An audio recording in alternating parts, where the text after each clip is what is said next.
now!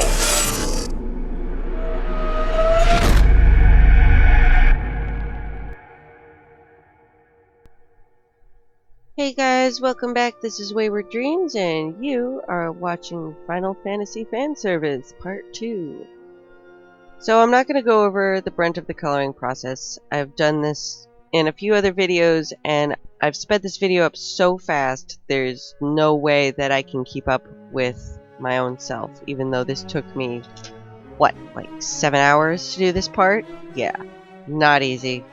Have fun. I wanted to kind of go over a few things that I had blocked out for young digital artists in this particular section of things, because it's the best things that I've found to keep in mind, and I'm not like the ultimate authority on stuff. I am learning the same as anybody else, but hopefully if you're nearer to the process than me, or if you've been doing this a long time and some stuff hasn't sunk in, I hope that this stuff will help to set your brain in, I find, the right way.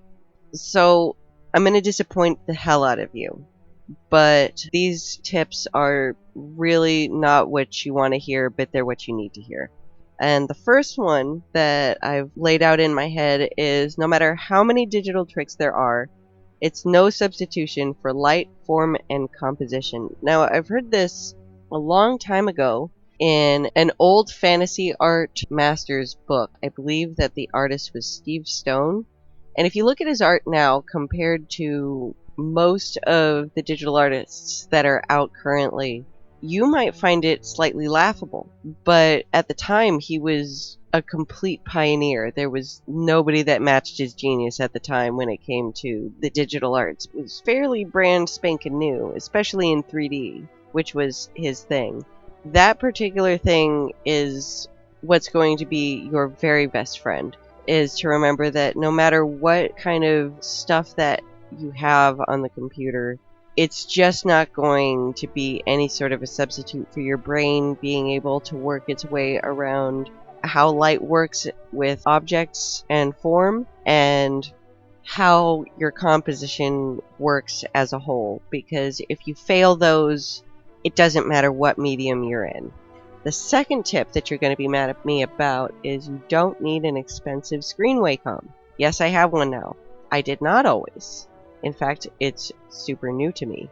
I find that you learn really invaluable things by not looking at what your hands are doing, because your hands learn to move independently of your eyes. So your eyes don't have to be the crutch for your hand. Your hand starts to learn its very own muscle memory. It's an extremely intense exercise of hand and eye discipline, and being able to coordinate both of them without having to have them interact together. And it's an experience that I would never give back, because I think that it's disciplined me in ways that I cannot even say. And plus, if you don't know that you're going to get into this for sure for professional reasons, don't drop $600 on something that you may never quite get into. Just get yourself something in the $75 to $150 range and start playing, and don't look back. It's worth the experiment to do. So don't tell yourself that you need something way more expensive than you actually do. It just is a crutch to not keep going. My third tip that you're going to be mad at me about is, if your hand won't do it on paper, it won't do it on a Wacom either. That kind of goes along with the whole, no matter how many digital tricks there are, blah, blah, blah, blah, because, sad to say it, there's no real magic in digital art. It has its very own way of interpolating things, and there's a lot of great stuff that you can do with it if you know how to do it. But if your hand can't draw on a piece of paper, then there's no way you're drawing on a computer. It's just not happening. So the best thing that I can tell you there is that no matter where you are or what you're doing, try and carry a sketchbook with you. Try and block out time to draw, whether it's on your Wacom or on a piece of paper. I don't care where you doodle, just do it a lot, because at the end of the day, it's going to be the hours that you put in and the amount of time that you spend disciplining yourself and studying, looking at things and attempting to improve, that's what's really going to set you apart. It's not going to be the fact that, you happen to have a stylus and some sort of a program, because the program doesn't help if you can't do it.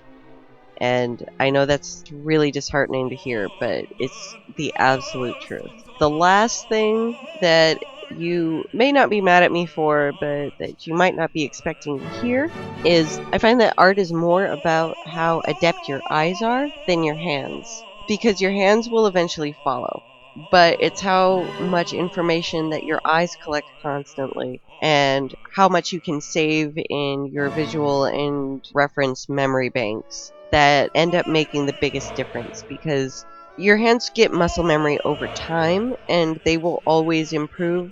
But if your hands have nothing to go off of, like if your eyes are flawed, if you don't go outside at different times and watch how light reflects off of leaves, or if you're looking at people's faces and you don't look like an utter weirdo every now and again and like stare at all of the angles in the face, anything that you are studying becomes your reference bank later. And while you're working, if you can't draw something and figure out what's wrong with it, there's no way that you're going to improve. And don't give me the style crap. Don't even. I know that there's a thing all over the place right now about how there's no such thing as bad art and style and this and that. Yeah, there is. There is bad art. I'm sorry to say it. You can have very stylistic art.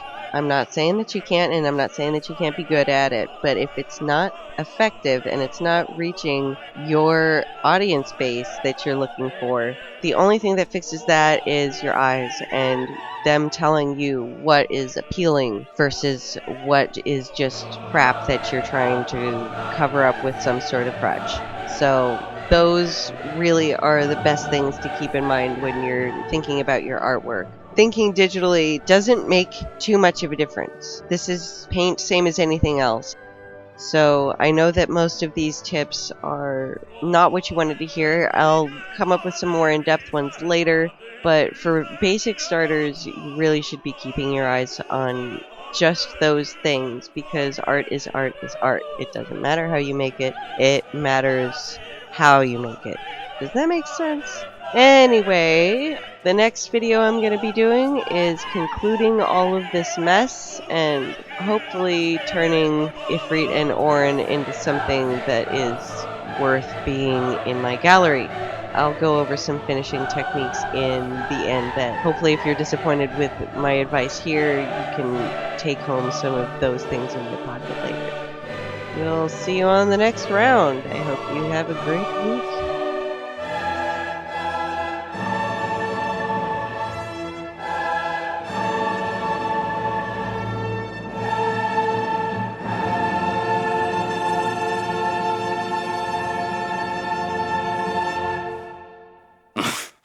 The end might be near.